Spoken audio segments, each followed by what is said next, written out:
लालची भाभी। करिश्मा, रेशमा और मनीषा 3 बहनें हैं। उनका एक भाई भी है, मयंक। मयंक अपनी बहनों को बहुत प्यार करता है, लेकिन मयंक की पत्नी सविता इस मामले में मयंक से बिल्कुल ही अलग है। वो अपनी ननदों का जितना बुरा कर सकती है उतना बुरा करती ही रहती है और अपनी ननदों पर हुक्म भी चलाती है। करिश्मा, करिश्मा, तुमने अभी तक नाश्ता नहीं बनाया? तुम्हारे भैया को ऑफिस जाने में देर हो रही है। हाँ भाभी, बस अभी बनाती हूँ। करिश्मा, तुम ये ढीलापन छोड़ दो। कल को पराए घर जाना है। वहाँ अगर तुम इस तरह से काम करोगी तो लोग क्या कहेंगे कि माँ ने और भाभी ने कुछ सिखाया नहीं। और तुम्हारी दोनों बहनें कहाँ हैं? अब रेशमा मार्केट गई है और मनीषा सो रही है। क्या? सुबह के 8 बज रहे हैं और ये महारानी अभी भी सो रही है? ये कहते हुए सविता अपनी सास दुर्गा देवी के पास जाती है।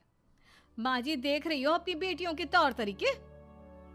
क्या हुआ बहू, सुबह सुबह क्या कर दिया मेरी बेटियों ने? अरे एक तो अभी अभी उठकर किचन में गई है, दूसरी सुबह सुबह बाहर चली गई और तीसरी अभी तक सो रही है। क्या करूं मैं इन तीनों का, मैं तो परेशान हो गई हूँ। जा जाकर उठा उसे और रेशमा से मैं बात करती हूँ। सविता सीधा मनीषा के कमरे में जाती है और उससे कहती है, महारानी जल्दी उठो, सूरज सर पर आ गया है। भाभी थोड़ी देर और सोने दो ना, मैं रात को लेट सोई थी। वो क्या ना, यूनिट टेस्ट चल रहे हैं। शराफत से उठती है या नहीं, या फिर पानी की भरी बाल्टी डालूं तेरे ऊपर? नहीं नहीं भाभी, मुझे बिस्तर में नहीं नहाना, उठती हूँ मैं। मनीषा जल्दी से उठकर बाथरूम में चली जाती है। सभी आराम से बैठकर नाश्ता कर रहे होते कि तभी रेशमा बाजार से हाथ में सामान लिए आ जाती है। रेशमा को देखते ही सविता उस पर बरस पड़ती है। लो, आ गई महारानी। ऐसा भी क्या सामान लाना था जो सुबह आंख मलते ही बाजार की तरफ रवाना हो गई? भाभी, कल आप ही तो चीख रही थी कि घर का सारा सामान मुझे ही लाना पड़ता है, घर में किसी को भी किसी काम से कोई लेना देना नहीं है। अब मैं बाजार जाकर सामान ले आई तो आपको इस बात से भी तकलीफ हो रही है? देख रही हो माँ जी, अपनी बेटी की जुबान कैंची से भी तेज चलती है। और मयंक, आप तो कुछ कहेंगे नहीं अपनी लाडली बहन को? रेशमा, अपनी भाभी से ऐसे बात नहीं करते। चलो माफी मांगो। भैया, मैं क्यों माफी मांगू? आप भाभी से बोलिए ना कि हम पर कम हुक्म चलाया करे। हम इस घर की बेटियां हैं और आपकी पत्नी की ननद है, नौकरानी नहीं। लो कर लो बात। इनकी भलाई के लिए कुछ भी बोलो तो इन्हें बुरा लग जाता है। इस घर में यही इज्जत है मेरी। देख लो माँ जी, आपकी बेटी किस लहजे में मुझसे बात कर रही है। सविता वहां से चली जाती है। मयंक को बहुत गुस्सा आता है, वो भी वहां से चला जाता है। फिर करिश्मा रेशमा को समझाती है। रेशमा, तुम्हें भाभी से माफी मांग लेनी चाहिए थी ना। लेकिन दीदी, मैंने कुछ किया ही नहीं, तो मैं माफी क्यों मांगू? हाँ करिश्मा दीदी, रेशमा दीदी जैसे ही घर में आई भाभी ही उन पर चिल्ला रही थी। हाँ, मैं मानती हूँ कि गलती भाभी की थी। मैं तो इसलिए बोल रही हूँ कि भाभी ने माँ को तो पूरी तरह अपने वश में कर लिया है। वो हमारी बात सुनती ही नहीं। मयंक भैया हमारे लिए हमेशा खड़े रहते हैं, इसलिए उनकी बात का मान तो तुम्हें रखना चाहिए था ना। कोई फायदा नहीं दीदी, कुछ दिनों की बात और है, भाभी उन्हें भी हमारे खिलाफ भड़का देंगी। फिर वो भी माँ की तरह हमारी किसी बात का विश्वास नहीं करेंगे। इसी तरह सविता अपनी तीनों ननदों को किसी न किसी बात पर परेशान करती रहती थी। एक दिन मयंक अपनी तीनों बहनों के लिए गिफ्ट लाया। क्या रेशमा, ये तुम्हारे लिए हार का सेट। रेशमा, तुम्हारे लिए सुंदर सी ड्रेस। और मनीषा, तुम्हें किताबें पसंद है ना, तुम्हारे लिए किताबें लाया हूँ। थैंक यू भैया। थैंक यू भैया। थैंक यू भैया। करिश्मा, तुम्हारा नेकलेस कितना सुंदर है, ये भैया कहाँ से ले आए होंगे?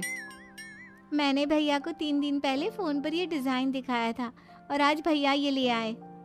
सविता तो अपनी ननदों के गिफ्ट्स देखकर जल गई और करिश्मा का नेकलेस तो उसे भी बहुत पसंद आया था। अपनी बहनों के लिए कितना अच्छा नेकलेस लेकर आए हैं, मुझे कभी कोई गिफ्ट नहीं दिया।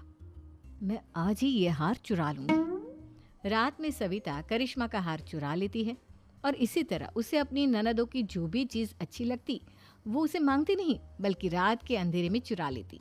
इसी तरह दिन बीतते गए और सविता ने मयंक के दिल में भी उसकी बहनों के लिए नफरत पैदा कर दी। एक दिन मयंक ने करिश्मा और रेशमा के लिए रिश्ता देखा और ये बात उसने घर में सबको बताई। माँ, करिश्मा और रेशमा के लिए बहुत अच्छा रिश्ता आया है, वो लोग कल इन्हें देखने आ रहे हैं। आप और सविता मिलकर सारी तैयारी कर लेना। ये सुनकर करिश्मा और रेशमा खुश हो जाती हैं, लेकिन सविता सोचती है, अगर इन दोनों बहनों की शादी हो गई तो घर और बाहर का काम कौन करेगा? मनीषा तो एक नंबर की कामचोर है, उससे तो किसी बात की उम्मीद लगाना ही बेकार है। मुझे इस शादी को रोकना होगा। अगले दिन सभी लड़के वालों के स्वागत की तैयारी करने में लगे होते हैं। तभी मयंक अपनी बहनों से आकर कहता है, तैयार हो गई तुम दोनों?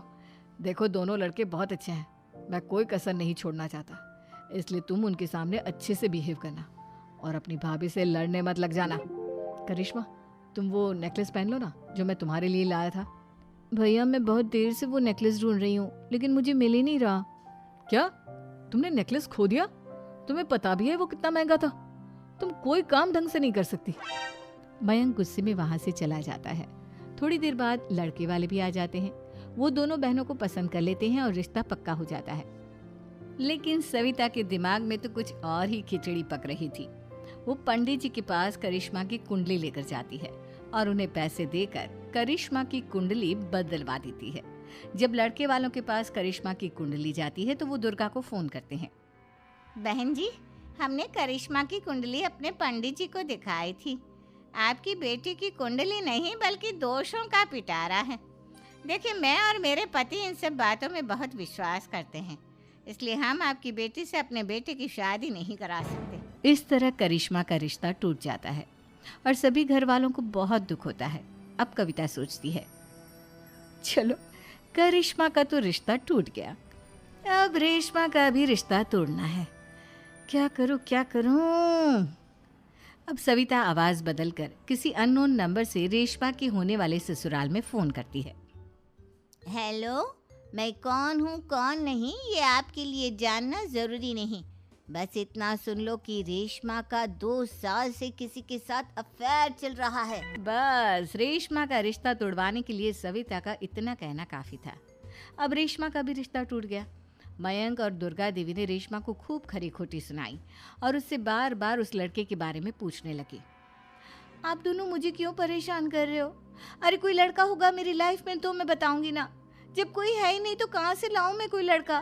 तो तेरे होने वाले ससुराल वालों को फोन किसने किया था? माँ, मैं नहीं जानती किसने फोन किया था, मैं सच कह रही हूँ। मैं तो पहले ही कह रही थी इसकी लगाम खींच कर रखो, लेकिन मेरी सुनता ही कौन है।